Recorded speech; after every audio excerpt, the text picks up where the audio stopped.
Celebox.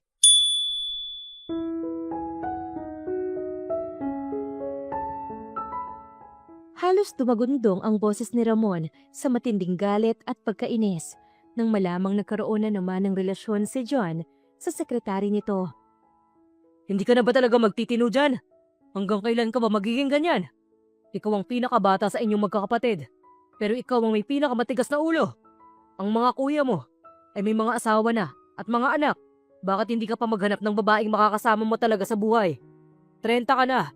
Imbis na puro pambababae ang gawin mo, bakit hindi ka maghanap ng matinong babae? Tama na nga, Dad. 30 na ako. Pagdidiin ni John sa edad nito na kinatayo ni Ramon. Kahit abutin pa ako, Dad, ng 50 anyos, mabibigyan ko pa rin kayo ng apo. Kaya huwag kang mag-alala. Huwag kayong magmadali ni Ma'am. Hindi ako papayag sa ganyan mong kaisipan. Mula ngayon, ako na ang hahanap ng magiging sekretary mo. Magtino ka na. Hindi lahat ng sekretarya mo, papakailaman mo. Umayos ka. Pag ako nag-hire ng sekretary mo, hindi mo to basta-basta matatanggal sa trabaho. Bahala kayo, Dad. Basta ako, ayoko pang lumagay sa tahimik. Gawin niyo ang gusto niyo. Mamaya na lang ako babalik. Sabi niya sa ama, saka siya lumabas ng opisina at umalis. Saktong 1 linggo ang lumipas nung totohanin ni Ramon ang sinabi sa anak. Pinagkalat nito na nangangailangan ng sekretary ang hotel. At ngayong araw na nga mismo ang interview para sa mga gustong mag-apply. Sa totoo lang, excited siya sa magiging sekretary niya. 1 linggo na kasi siyang walang sekretary, kaya wala siyang makulit na magandang babae. Samantala, panay ang kulit ng kaibigan niyang si Lily nang malaman nitong pinagupik niya ang maganda niyang buhok para lang gawing parang dry to. Sigurado ka ba sa ginagawa mo? Ang ganda-ganda mo, pero ang ending ganyan ang gusto mong ayos. Sabi ni Lily habang pinapasadahan niya ng tingin mula ulo hanggang paa. Grabe, ako ang nanghihinayang sa maganda mong buhok. Ano ka ba? Easy ka lang. Kaya ginagawa ko to dahil ayokong laging nasisira ang trabaho ko. Kundi liligawan ako ng boss ko. Inaaway ako ng mga asawa at girlfriend ng mga katrabaho ko. Nakaka-stress. Sabi ni Yana habang tinitignan isa-isa ang mga requirements na mga dadalhin niya. Sa ano ba kasi planong mag-apply? Sinira mo yung buhok mo para lang sa pag-a-apply? Yamot na sabi ni Lily nang initian niya. Sa isang kilalang 5-star hotel. Kilala mo ba yung Montreos Grand 5-star Hotel? Sabi sa akin ng dati kong katrabaho, hiring daw ang posesyon ng sekretary. Ang qualification na kailangan, hindi kagandahang babae. Sabi ni Yana na kinalaki ng mata ni Lily. Ay, ang syala! Bongga doon! Parang bet ko tuloy magtrabaho sa kanila. Try ko nga din mag-apply. Sira, ang ganda-ganda ng trabaho mo aalis ka pa? Aba syempre, para makabingwit ako ng mayaman doon. Ikaw talaga? Pagdating talaga sa kalokohan, magaling ka. Baka nakakalimutan mo, girl. May asawa ka na. Baka isumbong kita kay Carlo eh. Nakangiting sabi niya na kinasimangot ni Lily. Walang ganyanan ah. Best friend tayo oy.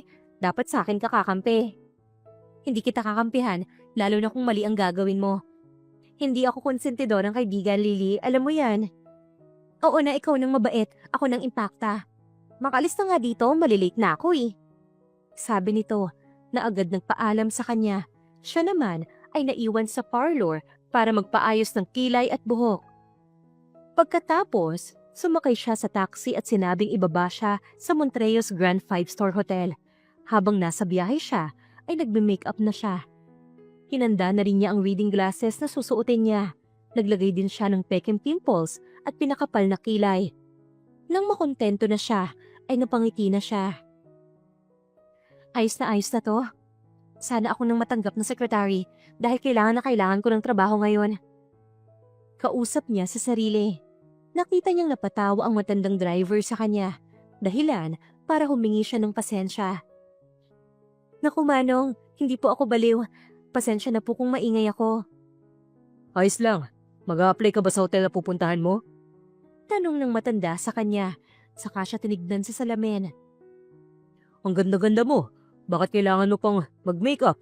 Siguradong sa ganda ng mukha mo, makukuha ka agad. Malay mo, matipuhan ka ng binatang may-ari nun. Naku po, pas po ako sa ligawang era. Trabaho po ang hanap ko, hindi mapapangasawa. Mas kailangan ko po ng pera kaysa lalaki sa buhay. Sabi niya, saka patuloy sa paglagay ng foundation sa muka.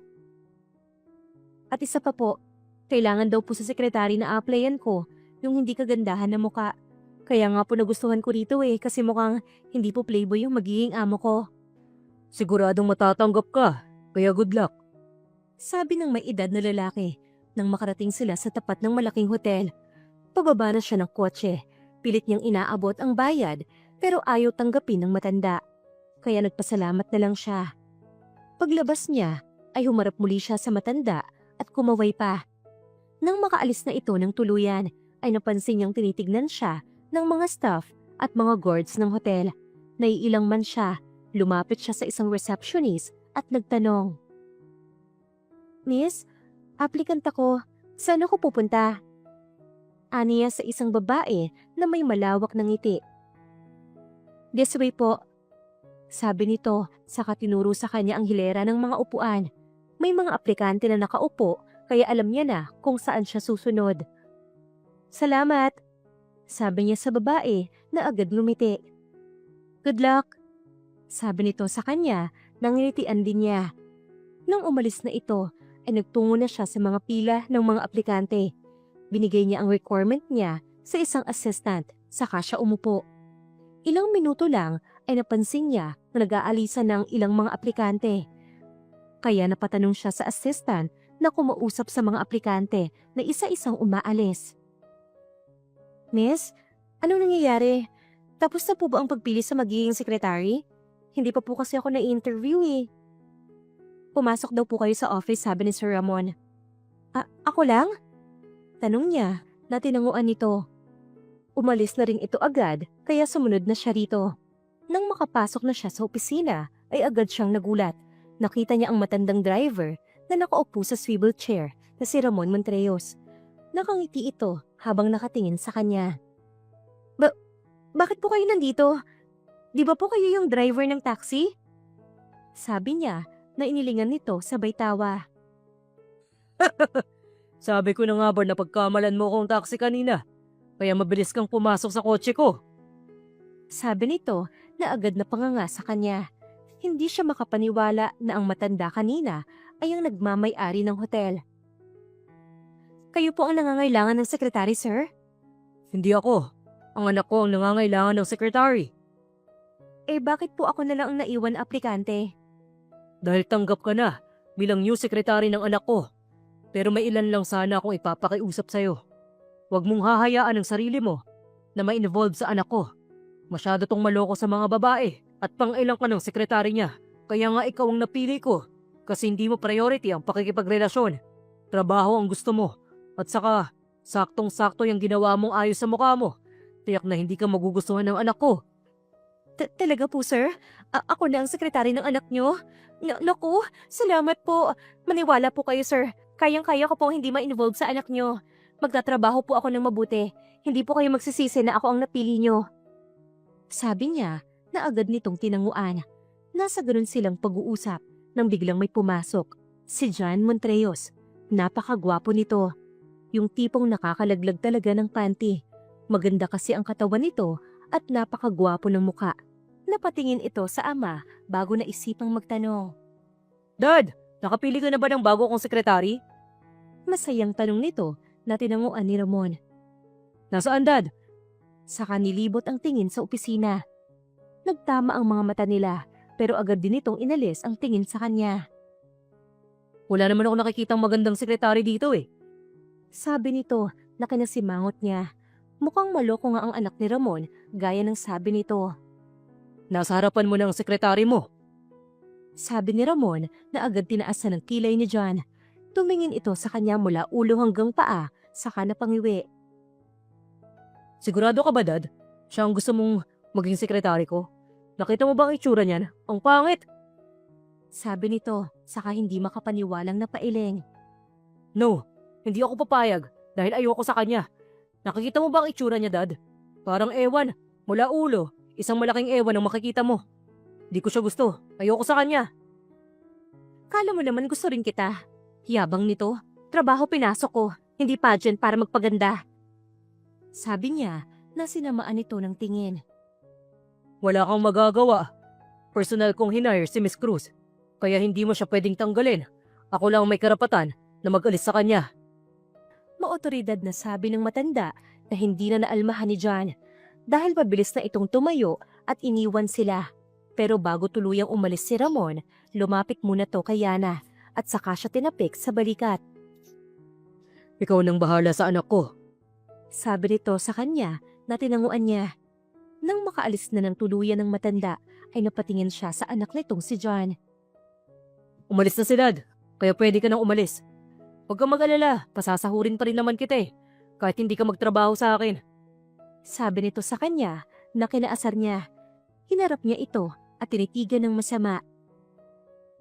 Wala akong pakialam sa'yo at sa pera mo. Trabaho ang pinunta ko rito. Sinabi na ng daddy mo ang mga dapat kong gawin, kaya yun ang gagawin ko. May matatag na sagot niya rito. Sa kanya tinalikuran ito. Bad trip si John nang bigla siyang tinalikuran ng babae at pumunta sa lamesa nito. Muli niyang pinasadahan ito ng tingin at masasabi niyang panalo na siya pagdating sa katawan. Dahil kahit mahaba ang suot nito, kita ang magandang hubog ng katawan nito. Ang hindi lang niyang matanggap ang nasa pagmumukha nito na tinadtad ng nakakadiring pimples. Saan ba nadampot ni Dad ang babaeng yun? Tanging nasabi niya sa sarili bago muling tinapunan ng tingin ang babaeng tuwang-tuwa sa lamesang nakalaan para sa mga sekretary. Parang tanga.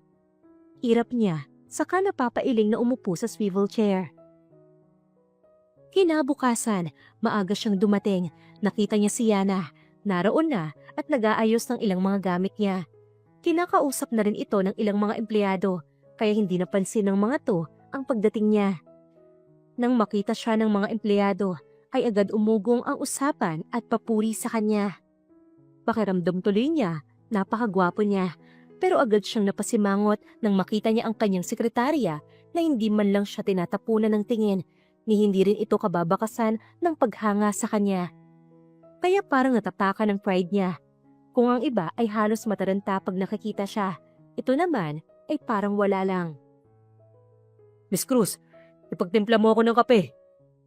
Utos niya dito, dahilan para mapatingin ito sa kanya. Isusunod ko na po, sir. Sabi nito na agad tumalima at nagpaalam sa mga kakwentuhan. Siya naman ay pumasok na sa opisina niya at umupo sa harapan ng mesa niya.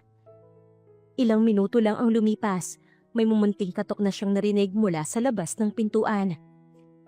Pasok! Sabi niya, pumasok si Yana, may bitbit itong kape na halatang mainit dahil umuusok pa. Pakilapag na lang. Sabi niya na agad nitong ginawa.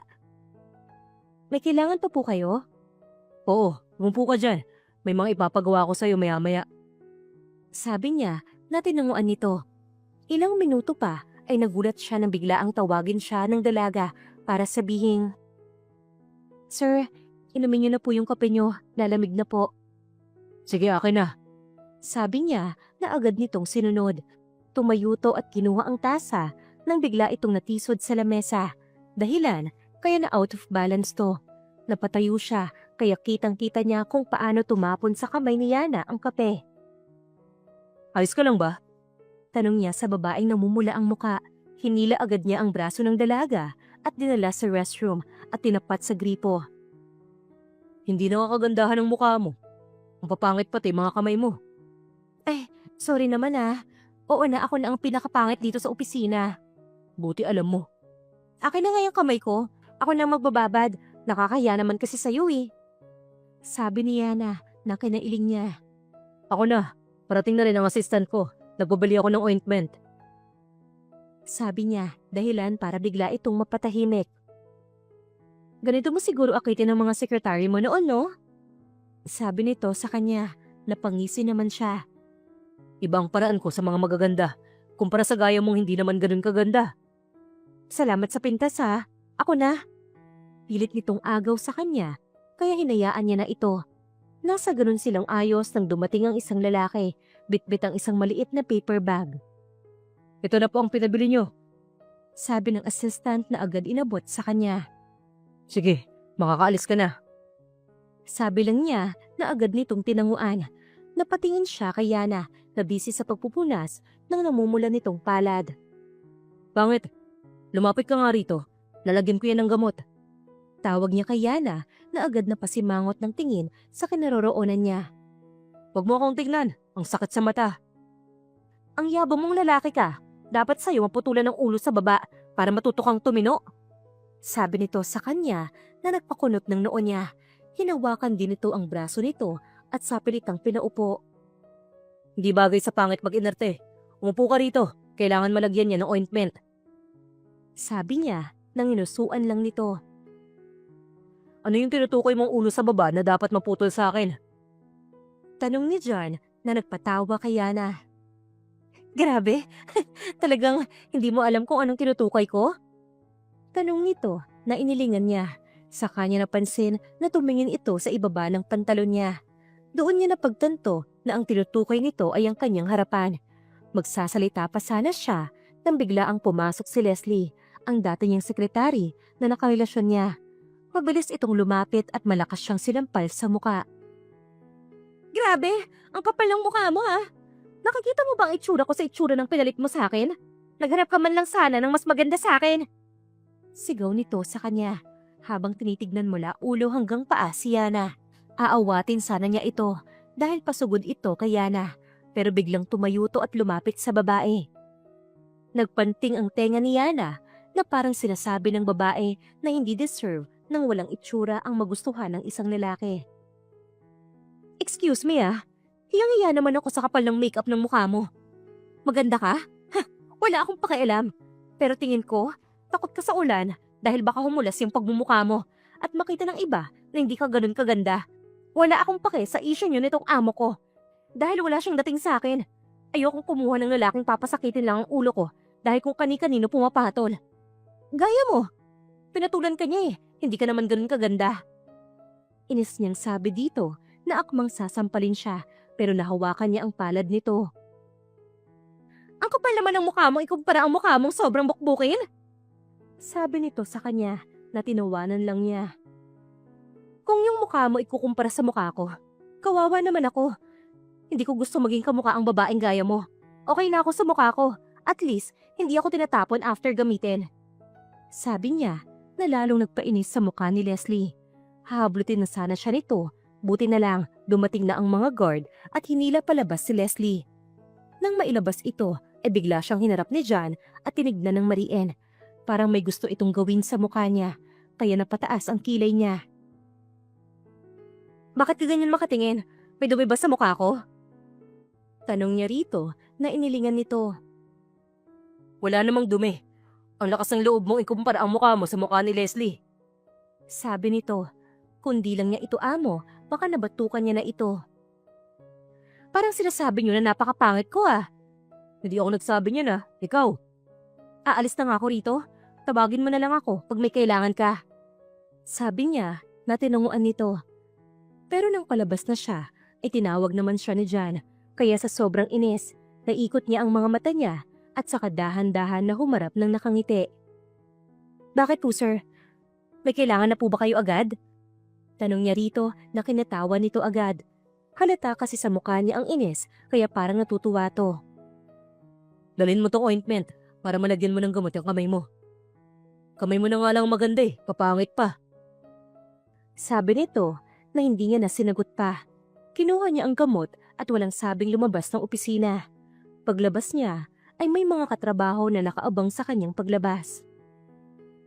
Be, totoo ba na may relasyon kayo ni sir? Grabe, anong pinakain mo doon? Tanong ng maarteng si Kara. Relasyon? Tumigil ka nga. Hindi pa ako nasisiraan ng ulo, no? Para makapagrelasyon sa kanya. Sa bagay, tama ka. Malamang hindi pa rin naman nasisiraan ng ulo si sir para patulan ka. Sabi ni Kara na gusto niyang pasakan ng basahan ng bunganga. Grabe ka naman.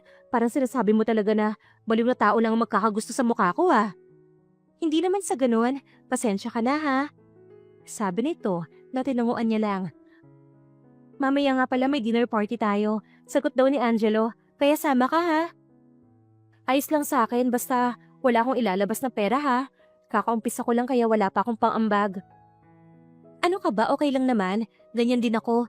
Ito lang namang si Angelo ang madatong sa atin eh. At least, hindi lang ako ang mangbuburaot ngayon. Sabi nito na tinawanan ng lahat ng mga empleyado. Natawa na rin siya, kaya nawala na ang pagkailang niya sa mga ito. Lumipas ang maghapon, wala naman ang inutos sa kanya si John, kaya maaga niyang inayos ang mga gamit para sumabay sa mga kasamahan nila. Si John kasi nanatili pa sa opisina dahil may gagawin pa raw ito, kaya naman nauna na silang umalis. Nang makarating na sila sa venue, halos maubos si Yana sa pinagsama-samang pabango at usok ng sigarilyo. Ito ang unang pagkakataon niya na makapunta sa ganoong klaseng lugar. Ang ingay pala dito, sabi niya na tinawanan ni Angelo. Bakit hindi ka makisayaw sa kanila? Mag-enjoy ka. Sabi ni Angelo na inilingan niya. Hindi na, dito na lang ako. Hindi rin naman ako sanay sumayaw eh. Tara na, tuturuan naman kita eh. Sabi nito na kinatawa niya saka umiling. Pas ako, ayoko talaga. Sige, ikaw ang bahala. Dito na lang tayo, sasamahan na lang kita. Umiinom ka ba? Oo, umiinom naman ako pero hindi naman ako lumalagpas sa 2 shot. Madali kasi akong malasing eh. Ikaw, bakit hindi ka sumama sa kanila? Baka mamaya magalit pa ang girlfriend mo sa akin at sugurin ako. Sabi niya nang biglang may nagsalita sa gilid niya. Yan, may girlfriend? Naku, di uso kay Angelo ang girlfriend. Ewan ko lang ngayon, mukhang interesado siya sa iyo eh. Sabi ni Kara na nagpupula ng mukha niya. Hala, bakit ako pa? Ang dami naman diyang iba. Bakit? Bawal ba? May nobyo ka na ba? Ay, naku wala. Wala akong panahon para magnobyo eh. May pinag-aaral akong mga kapatid. Sabi niya na tinanguan nito.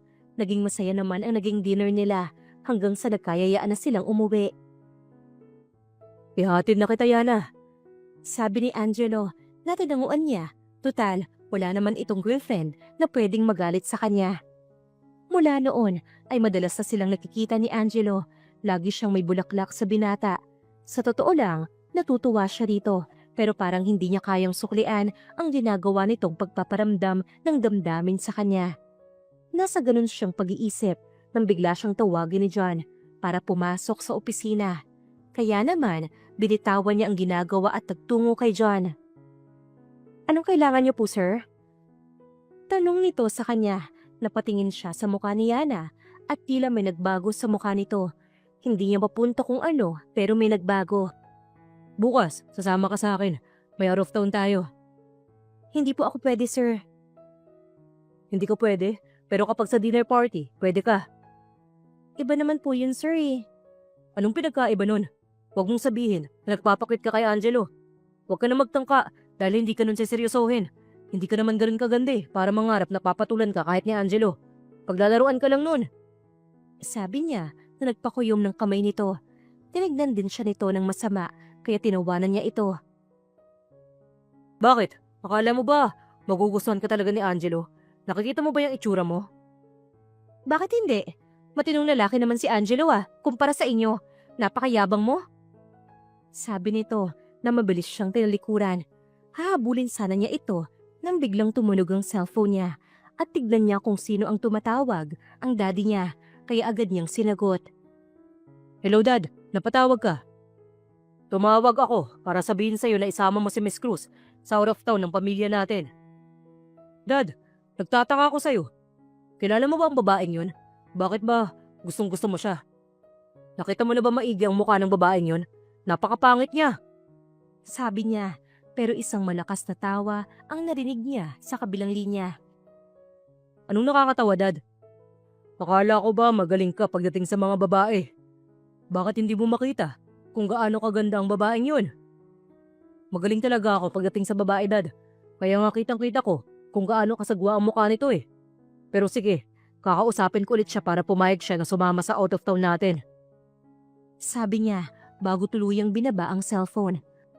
Muli niyang naalala kung ano ang itsura ni Yana nang umalis ito kanina. Tiyak, galit yun sa akin. Bulong niya bago muling umupo sa swivel chair. Pangalawang baso niya na ng beer nang ibaba ni Yana ang baso sa lamesa. Kasama niya si Angelo at Kara. Grabe ang lalaking yun, ang sama ng ugali. Sabi niya habang inaawat siya ni Angelo sa pangatlong baso ng beer na sinali niya. Tama na yan. Hindi ka naman malakas uminom, di ba? So bakit inuubos mo yung beer? Oo nga, wala namang kaso sa amin kung mag-inom ka. Pwede ka naman naming ihatid eh, pero baka gusto mo munang magkwento para alam namin yung dahilan mo? Sabi ni Kara. Si Sir John, lagi na lang niya akong nilalait eh. Okay lang naman sa akin, pero bakit parang nasasaktan ako sa mga sinasabi niya? Eh baka naman kasi may lihim kang gusto kay Sir, hindi mo lang maamin. Sabi nito na inilingan niya. Saka siya nakaramdam ng pagbaliktad ng sikmura. Tumakbo siya sa restroom at doon siya inalalaya ni Kara. Diyos ko naman, Yana. Wala ka pa nga sa pang-apat na baso ng beer eh. Lakda ka na. Ibig sabihin pala, tumador na ako. Kaya ko yatang lumaklak ng isang case ng beer eh. Nakakahiya na pala ako. Sabi nito, nanginisihan lang niya. Sa totoo lang, normal ang utak niya. Alam niya na ang mga nangyayari sa paligid, pero hindi niya makontrol ang katawan. Dahan-dahan siyang inalalaya ni Kara palabas ng restroom at doon siya sinalubong ni Angelo. Ayos ka lang ba, Yana? Kara, kunin mo na ang kotse ko para maihatid na natin siya sa bahay niya. Sabi ni Angelo na kinatawa niya. Ewan niya, pero parang tawang-tawa talaga siya sa binatang halatang nag-aalala sa kanya. Iniwan siya sandali ni Angelo para kunin ang mga gamit sa table para na rin bayaran ang kanyang bill dahil siya lang naman ang uminom. Nasa ganoon siyang sitwasyon nang biglang may dumating na taxi at may bumabang pasahero. Pagkababa nun ay mabilis siyang pumasok sa loob ng taxi at nagpababa sa Montreyos Grand 5-Star Hotel. Pagkababa niya ay mabilis siyang nagtungo sa opisina nang makitang bukas pa ang ilaw. Gumigewang siya. Alam niyang umiikot ang paningin niya pero normal ang utak niya. Pagbukas niya ng pinto ay nagulat na si John ang makita niya. May kausap ito sa cellphone. Hoy, mayabang na lalaki. Kala mo naman napaka-pogi mo eh. Wala kang kadating-dating sa akin eh. Hindi nga ako naaakit kahit maghubad ka pa sa harapan ko. Hindi mo ba alam, maraming lalaki ang nagkakagusto sa akin. Kaya kahit ikaw na lang natitirang single sa mundo, hindi ako magpapakasal sa'yo. Asip naman na gusto ko rin magpakasal sa'yo. At saka, bakit na kay Angelo ang bag at cellphone mo? Pakialam mo ba? Nag-inom kayo ng kayong dalawa lang. Hindi ka ba nahihiya sa sarili mo? Kababae mong tao, kung kani-kanino ka sumasama. Bakit? Nagsiselos ka? Alam mo, huwag mong pakialaman ang buhay ko. Ang gawin mo, pakialaman mo ang sayo. Wala kang pakialam kahit makipag-inuman pa ako sa lahat ng mga kasamahan kong lalaki dito. At least, hindi sila mapangmata na gaya mo. Wala talaga akong pakialam sa'yo. Ang sa akin lang, ayoko marumihan ang reputasyon ng hotel ko. Sabi nito na tinawanan niya ng sobrang lakas. Anong nakakatawa? Ikaw, nakakatawa ka? Ano ulit yung sinabi mo? Reputasyon? Eh, ikaw nga ang sumisira ng hotel niyo eh. Lahat ng sekretary mo nilalandi mo. Lahat yata ng makita mong nakapalda gusto mo eh. Alam mo sir, magtino ka na. Baka mamaya, kung kailan ka nagseryoso sa babae, walang maniwala. Sabi niya, saka tuluyang yumukyok sa sofa ng opisina ni John. Gustong buhati ni John si Yana at itapon ito palabas ng opisina nang biglang dumating si Angelo. Bitbit ang bag ni Yana. Halata sa mukha nito ang pag-aalala nang lumapit ito sa sofa. Sir, kukunin ko na po si Yana. Pasensya na po kayo ah. Hindi ko kasi napansin na nakaalis na siya sa bar eh. Bakit mo kasi dinala si Yana sa bar? May plano ka ba sa kanya? Naku sir, hindi ko magagawa ang sinasabi niyo. Nire-respeto ko siya. At saka, hindi ko inaya si Yana. Siya ang nagaya dahil galit na galit po siya sa inyo kanina. Sinamahan ko lang siya. Sabi nito, saka mabilis dinaluhan si Yana. Yana, gising ka na. Tara na. Kanina pa naghihintay si Kara sa sasakyan eh. Ihatid ka na namin. Sabi ni Angelo na kinairap niya. Kitang-kita niya kung paano maingat na hinahawakan nito ang katawan ni Yana. Aaminin niya, gentleman ito. Pero kahit ganon, naiinis pa rin siya. Pakiramdam niya, inaagaw ni Angelo ang para sa kanya. Kaya naman lumapit siya sa mga to at hinawakan ang kamay ni Angelo nang akmang bubuhatin na ang dalaga. Bitawan mo siya. Hayaan mo na lang siya dyan sa sofa.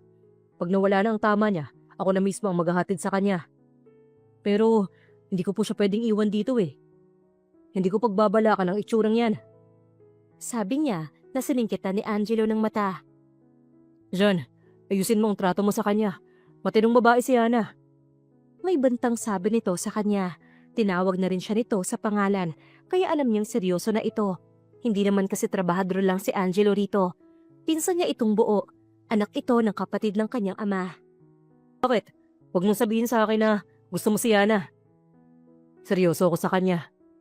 Pagtatama nito sa tanong niya, hindi niya alam kung para saan ang inis na bumabalot sa katawan niya. Pero talagang nanggigigil siya. Kaya hinawakan na muli ni John ang kamay ni Angelo. Sinabi ko sa'yo, hayaan mo na lang siya dyan sa sofa. Ako nang bahala. Sabi niya nang biglang dumilat si Yana at tinignan siya ng masama.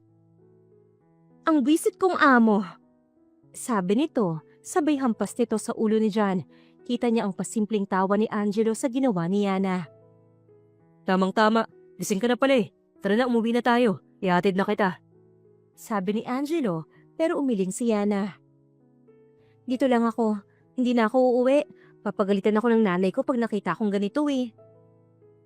Takot ka pala sa galit ng nanay mo eh. Bakit ka nag-inom pa ng alak? Sabi ni John. Dahil sa'yo, dahil sa mayabang na gaya mo. Ewan ko ba kung anong nakita sa'yo ng mga babae? Bakit nagustuhan ka nila eh? Ang pangit ng ugali mo. Hoy, baka nakakalimutan mo. Amo mo ako. Bakit ganyan ka makasagot sa akin? Anak ka lang ng amo ko. Hindi naman ikaw ang nag-hire sa akin eh. Saka, bilin sa akin ni Sir Ramon, huwag daw kitang susundin kapag hindi sakop ng trabaho ko. Sabi nito na kinataas ng kilay niya. Nasa ganoon silang pagtatalo nang biglang tumunog ang cellphone ni Angelo. Pinapauwi na ito, kaya wala na itong nagawa kundi ang iwan si Yana at binili na lang niya sa kanya.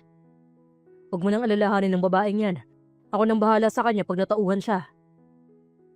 Mauna na ako sa'yo ha. Magpahinga ka lang dyan. Bye-bye! Mauna na ako. Ikaw nang bahala sa kanya. Sabi nito, saka mabilis na tumalikod at umalis.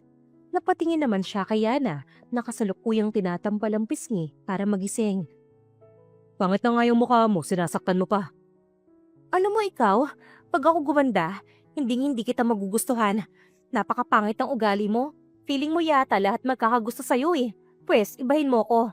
Itong sinasabi mong pangit na babae, ito lang naman ang unang babasted sa'yo ng malala.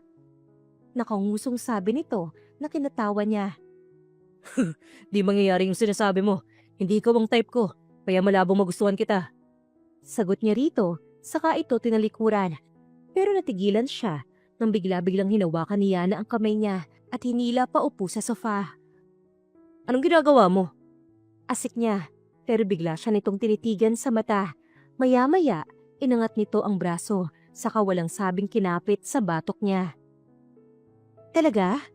Hindi mo ako magugustuhan? Bulong nito sa tenga niya na tila nagpataas ng balahibo niya sa buong katawan. Kung halikan kaya kita ngayon, makakalimutan mo kaya? Tigilan mo ako ah. Hindi ko kailanman magugustuhan ng halik ng pangit na gaya mo. Sabi ni John, nakita niya ang bahagyang paglungkot sa mga mata nito. Pero mabilis din naman yung nabawi. Ngumiti ito ng nakakaloko saka walang sabing tinawid ang labi niya. Naamoy niya ang hininga nito na may nakakaakit na amoy. Tinulak niya ito pero wala itong lakas para mapalayo ang dalaga sa katawan niya. Hanggang sa nagiging malikot ang labi nito sa labi niya. Mapusok to at iyon ay hindi niya inaasahan. Napapikit siya at napaganti ng halik. Pero dahil sa ginawa niyang iyon ay biglang huminto si Yana at biglang nakatulog. Dahilan para mapakagat labi siya. Napatingin siya sa dalagang nakapikit at payapang natutulog. Napakuyom din ang kamao niya at saka padabog na tumayo at pumasok ng CR at naghilamos. Dam, ano nangyari sa akin? Bakit parang nagustuhan ko ang halik nito? Bulong niya sa sarili, saka muling tinignan ang babaeng natutulog sa sofa. Kinabukasan, hindi malaman ni Yana kung saan siya babaling ng tingin. Hindi niya kasi alam kung nasaan siya at kung ano ang ginagawa niya sa tila maalon na kapaligiran. Nasaan ako? Tanong niya nang biglang lumapit sa kanya ang may edad na babae. Honey, gising na si Yana! Sabi ni Marga na nagpakunot ng noo niya. Kilala niyo po ako? Natural, madalas kang ikwento ni Daddy sa kanya at sa mga kuya ko. Sabi ni John na lalong nagpakunot ng noo niya. Ha? Teka, nasaan ba ako? Huwag kang tanga, nasa yate tayo. Sabi nito, pero hindi makatingin ng diretso sa kanyang mga mata. Problema nito, bakit ayaw niya akong tignan? Mahinang bulong niya, maya-maya ay lumapit ang matandang Montreyos sa kanya. Iha, kamusta ang pakiramdam mo? Mukhang naparami ka ng inuma, kaya tulog na tulog ka kanina nang bitbitin ng anak ko. Hindi ko siya binuhat, kinaladkad ko siya. Sabi nito na nagpatawa kay Zambrea. Kaya pala kanina pa na yung tingin mo sa labi ni Yana. Bakit? Naghalikan ba kayo kagabi? Ay naku, imposible po ang sinasabi niyo. Baka po, magkanda suka-sukayan kapag hinalikan ako. Mabuti alam mo.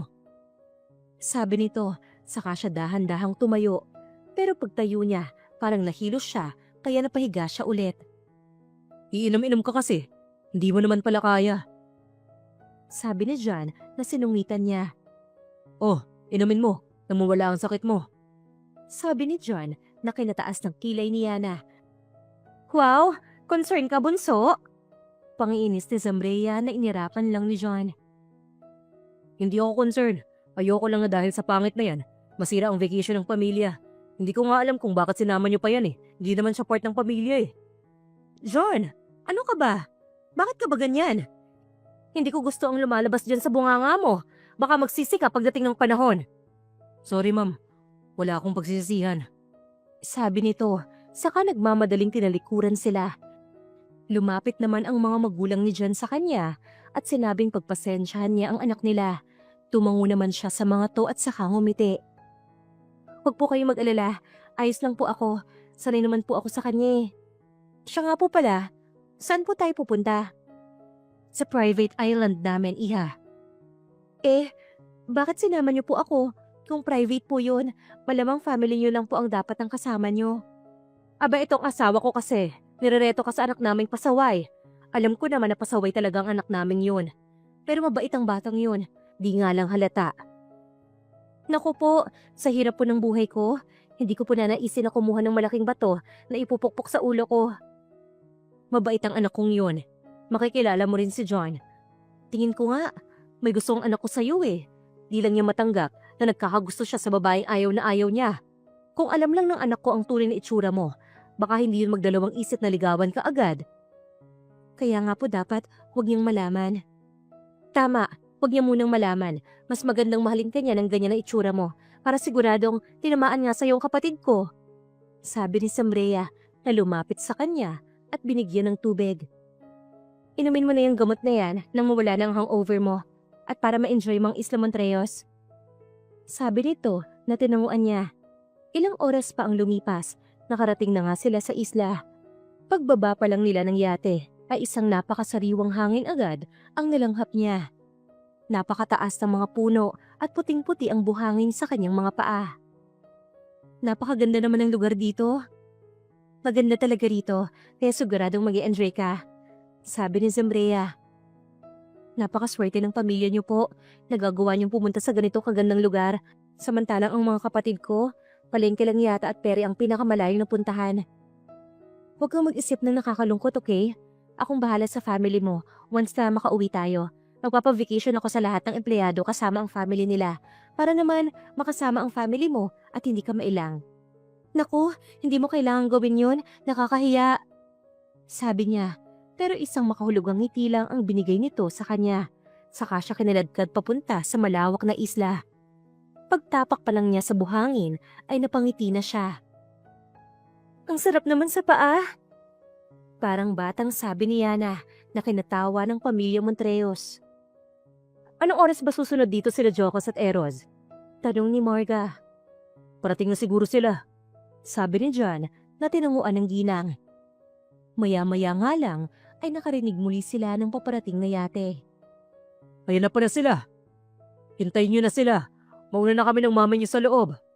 Sabi ni Ramon na agad naglakad patungo sa isang malaking bahay sa gitna ng isla. Napatingin si Zambrea sa kapatid na si John nang mapansin niyang tinitignan nito ng pasimple si Yana. Bunso, baka matunaw si Yana ha? Kumarap ka naman. Sabi ni Zambrea na kinairap ng kapatid. Tumigil ka nga. Nagtataka lang talaga ako kung bakit pinasama pa ni Dad yung si Yana eh. Bakit? Tingin mo ba walang dahilan kung bakit pinasama ni Dad si Yana dito?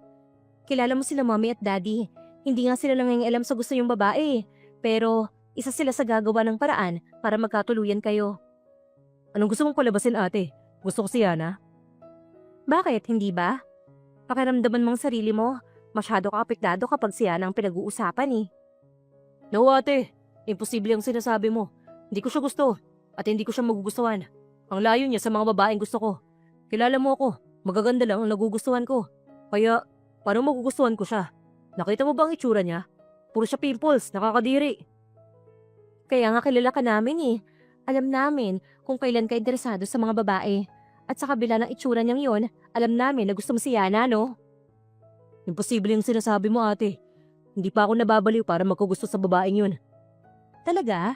Kahit na makita mo silang magkasama? Sabi ni Zambrea, saka tinuro sina Yana at Angelo na masayang nagkakamustahan. Nakita kaagad niya ang pagbabago ng aura ng kapatid sa nasaksihan, kaya naman natawa siya ng pasimple. Anong ginagawa ni Angelo rito? Oh, bakit parang galit ka? Kala ko ba wala kang pakialam kay Yana? Pang-iinis niya, pero imbis makipagtalo sa kanya, ay bigla siya nitong tinalikuran at nagtungo kila Yana. Hindi niya raw gusto? Kalokohan. Masayang sinalubong ni Yana si Angelo nang makita niya itong bumaba ng yate. May mga kasama ito, pero hindi niya kilala ang mga ito. Paano ka napunta rito? Ang sabi sa akin para sa pamilya Montreyes lang daw ang bakasyon na to eh. Kaya nagulat ako na nandito ka. Magpinsan kami. Bakit? Hindi ba sinabi sa'yo ni Angelo na magkapatid ang mga magulang namin? Sabi ng kinaiinisan niyang boses. Napasimangot siya habang nilingon to. Kung magpinsan nga kayo, baka ampun ka lang. Sino ang ang sinasabi mo?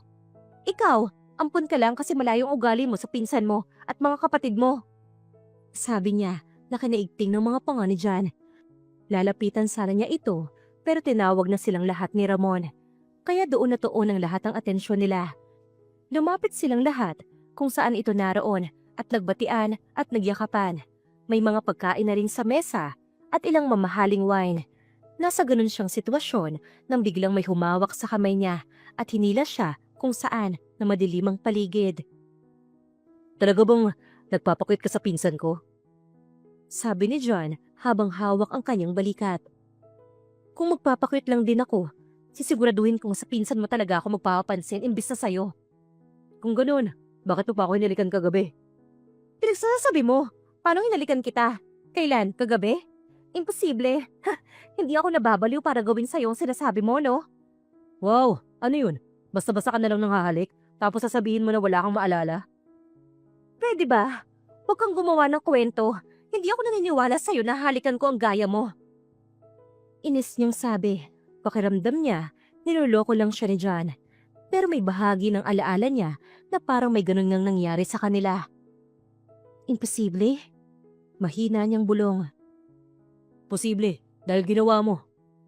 Yumakap ka pa nga sa bato ko at saka mo ako hinalikan.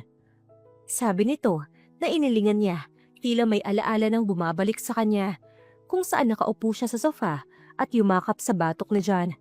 Napatakip siya sa bibig nang tuluyan niyang maalala ang halik na ginawad niya kay John. My God, hindi totoo yun. Totoo yun. Sa kabila ng ganyang itsura mo, kami pong magpinsan ng tinutuhog mo. Alam ko na ang dapat kong gawin ngayon. Dapat kumuha ko ng sipilyo dahil kukuskusin ko ng maigi ang bibig ko hanggang sa dumugo para mawala ang bakas ng halik na sinasabi mo. Inis niyang sabi, saka mabilis na tinlikuran si John pero hinawakan nito ang kamay niya saka nagsalita. Saan ka pupunta? Malapit na magpa-fireworks sila daddy. Di manood kang mag-isa? Sabi niya, saka niya ito tuluyang iniwan. Tumakbo siya ng tumakbo hanggang sa mapagod siya at huminto. Nakita niya ang makukulay na fireworks sa kalangitan at napaiyak siya. Noon, gusto niya na wag siyang mapansin ng kahit na sino para makapagtrabaho siya ng maayos. Pero bakit ganito ang kinalalabasan? Bakit nasasaktan naman siya sa mga trato sa kanya ni John? Nakakahiya. Ako pa talaga ang humalik sa lalaking tila diring-diri sa akin. Bulong niya sa sarili. Nasa ganun sitwasyon siya nang biglang may pumatak sa balikat niya, dahilan para mapatingala siya sa langit. Doon niya nakita ang papalakas na patak ng ulan, dahilan para mapatakbo siya sa malaking bato. Napatingin siya sa madilim na paligid. Wala na siyang makita dahil sa palakas na ulan. Galit na ang daddy ni John nang malamang umalis si Yana dahil nagtalo silang dalawa. Hindi kasi nila alam na may malakas na bagyo ang biglang pumasok sa bansa, kaya sigurado raw na malakas ang ulan at hangin. Bigla siyang kinabahan nang mapatingin siya sa labas ng kanilang rest house. Malakas na kasi ang hangin at malakas na rin ang ulan. John, saan mo ba iniwan si Yana? Hindi naman niya alam ang pasikot-sikot dito. Baka mapana siya. Kailangan kong puntahan si Yana. Hindi ako pwedeng umupo na lang at maghintay dito. Sabi ni John at kumuha ng flashlight at kapote. Sasama rin ako. Hindi pwedeng nandito lang ako. Kailangan may gawin ako. Sabi ni Angelo na kumuha rin ng flashlight at kapote. Ganoon din ang lahat ng lalaki. Sama-sama silang lumabas para hanapin si Yana. Sobra-sobra na ang kaba niya. Dom, kasalanan ko to eh. Dapat hindi ko na lang siya ininis. Tinanggap ko na lang sa sarili ko na gusto ko siya. Huwag kang mag-alala. Makikita rin natin si Yana. Sabi ni Jocos. Doon kayo kuya. Dito naman ako. Sabi ni John na sinang-ayunan ng lahat. Sige, dito naman ako. Sabi ni Angelo. Sobrang lakas na ng ulan kaya mas lalo siyang kinakabahan. Hanggang sa may nakita siya sa sulok ng malaking bato. Nakayukyuk ito habang nakaupo. Yana! Malakas na sigaw niya, saka mabilis na lumapit dito. Pagkahawak pa lang niya sa balikat nito, ramdam na kaagad niya ang panginginig ng katawan nito. Yana, okay ka lang ba? May masakit ba sa'yo? Sorry sana hindi na kita inaway. Sorry talaga. Pero napatulala siya sa pagtingala ng mukha ni Yana. Malayong malayo ang mukha ng babae sa mukha ni Yana. Napatingin siya sa damit na suot nito. Parehas lang, kaya paano naging magandang babae si Yana? Ikaw ba yan, Yana? Tanong pa niya, pero hindi na nito nagawang sumagot dahil bigla itong nawala ng malay. Kaya naman, mabilis niya itong binuhat patungo sa rest house. Nagkagulo ang lahat nang makita ng lahat na buhat-buhat niya si Yana. Ano nangyari? Saan mo siya nakita? Tanong ni Zambrea na agad pinuluputan ng towel ang katawan ni Yana. Dalhin mo siya sa kwarto ko dyan. Ako nang bahala sa kanya. Sabi ng kapatid niya. Habang naghihintay silang lahat na maging okay ang dalaga, lumapit siya sa kanyang ama at tinanong ito. Dad, alam mo ba na hindi nang totoong mukha ni Yana? Oo, alam ko. Maikling sagot nito. Kaya nga sabi ko sa'yo, magsisisi ka, di ba? Sabi nito sa kanya. Napakagatlabi naman siya na napatingin sa kwarto kung saan lumabas ang ate niya. Kamusta siya, ate? May sinat siya. Kailangan niya muna magpahinga. Masyado kasi siyang nababad sa ulan ng mga oras na yon. Sabi ni Zambrea na agad bumalik sa kwarto. Masakit ang buong katawan ni Yana nang idilat niya ang kanyang mga mata. Napatingin siya sa katawan niya at nagulat siya sa dami ng tapal ng mga dahon sa buong katawan niya. Dahan-dahan siyang umupo at naalala niya si John. Ito nga pala ang nakakita sa kanya. Gising ka na pala. Sabi ng isang tinig, nakita niya ang nag-aalalang mukha ni John. Lumapit ito sa kanya at kinapa ang noo niya. Nasaan ako? Nasa kwarto ka ni ate. Siya nga pala. Si ate rin nagbihi sa'yo, kaya huwag kang mag-alala. Ganun ba? Sige, lalabas na ako. Huwag ka nang lumabas. Mahina pa ang katawan mo. Sabihin mo na lang sa akin kung nagugutom ka na. Ako nang bahala sa'yo. Pwede ba? Huwag kang magpanggap. Dahil ba maayos ang itsura ko kaya ka biglang bumait sa akin? Alam na alam ko naman na kaya ka lang bumait sa akin dahil iba na ang itsura ko. Walang ganun, Yana. Gusto ko lang malaman mo na kahit hindi mo pa binabago ang itsura mo, gusto na talaga kita. Nahihirapan lang akong tanggapin kasi kilala akong playboy pero nagkagusto ko sa tsakang babae. Pero maniwala ka, Yana. Totoong gusto kita. Sabi ni John na inilingan niya. Saka mabilis na tumayo at iniwan siya. Paglabas niya ng pinto ay si Angelo ang unang sumalubong sa kanya. Niyakap siya nito dahilan para mapangiti siya. Ginulat mo ko sa ganda mo. Ang OA mo ha? Oo nga, ang ganda mo nga talaga. Maski sinabi sa amin ni Daddy na maganda ka talaga. Pero nagulat pa rin kami. Sabi ni Zambrea. Salamat. Nakita mo ba sa loob si John? Sobrang alalang-alala sa'yo ang batang yun. Hindi nga nakatulog kakapuna sa'yo eh. Sabi ni Morga, nanginitian niya ng pilit. Alam ko naman na inis ka sa anak kong yun. Pero maniwala ka, gusto ka talaga ng batang yun. Sabi ni Ramon. Saka siya inayang pumunta sa lamesa para pakainin. Halos mapait pa rin ang panlasa niya. Kaya naman, kumuha siya ng isang pirasong grapes para mawala ang pait ng dila niya. Nang matapos na siyang kumain, ay naglakad-lakad na siya sa dalampasigan habang nakayapak. Nasa ganun silang sitwasyon nang tawagin ni Angelo si Yana. Agad naman siyang lumapit dito. Saka siya inabutan ng mainit na kape. Salamat sa kape. Ang sarap dito, no? May gumugulo ba sa isipan mo, Angelo? May gusto ka bang itanong sa akin? Hindi naman ganun kahalaga. Nagtataka lang ako sa pinsan ko kagabi. Kay John? Anong nakakapagtaka sa ugali ng pinsan mong yun? Bakit? May ginawa ba siyang masama? Kitang-kita ko kasi sa kanya, ang pag-aalala niya sa'yo. Parang mahal na mahal ka niya eh. Ganun ka rin ba sa kanya? Imposible. Imposible yung sinasabi mo. Kaya siya ganun dahil nakita niya na siguro ang mukha ko. Hindi eh. Kitang-kita ko ang pag-aalala ng pinsan ko sa'yo. Sinugod niyang ulanan, mahanap ka lang. Kahit kumikidlat, hindi siya natakot mahanap ka lang. Kaya tingin ko, matagal ka na niyang gusto, kahit hindi pa nagbabago ang itsura mo. Totoo ba yung sinasabi mo? Tanong niya, nanginitian nito at tinunguan. Kung ganun, gusto niya ako? Tanong niya na kay Angelo, nang biglang may sumagot sa likuran niya. Pagharap niya, si John. Oo, gusto kita. Mali pala, mahal kita. Kasi kahit hindi ko pa nakikita ang maganda mong muka, gusto na kita. Tuwang-tuwa nga ako pag naiinis ka sa akin eh. At inis na inis naman ako kapag may ibang lalaking umaaligid sa'yo. Sabi ni John nang nakangiti. Bigla namang naghiyawan ang mga kapatid ni John nang magtapat ang kapatid nila sa kanya. Hindi ako naniniwala. Kailangan kong maramdaman ang sinasabi mo sa akin na mahal mo ko. Paano ko naman gagawin yun? Hindi ako sanay eh. Pwes, hindi ako maniniwala. Kailangan mo muna akong ligawan, no? Para malaman ko kung seryoso ka nga talaga sa akin. Yun lang ba? Sus, kayang-kaya ko yun. Ang playboy ng pamilya, nakahanap na ng katapat. Sige, pahirapan mo yung bata na yan para siguradong madala. Sabi ni Morga na sinigundahan ni Zambrea. Sister-in-law, tutulungan kitang pahirapan yung kapatid ko. Ate ba talaga kita? Bakit ayaw mong sagutin ako ni Yana? Hindi naman sa ayaw, para lang malaman mo na hindi madaling manligaw ng babae. Kaya hindi rin dapat ganun kabilis bibitawan, gaya ng ibang kinarelasyon mo. Ate, huwag mo nang banggitin ang mga tapos na. Bakit, nahihiya ka? Siyempre, ayokong isipin ni Yana na inaalala ko pa yung ibang babae.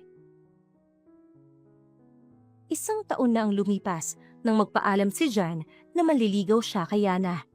Tuloy pa rin ang trabaho nito bilang sekretarya niya, pero naiilang na siyang utusan to. Kasi naman, parang ayaw niya nang makitang mapagod ang mahal niya.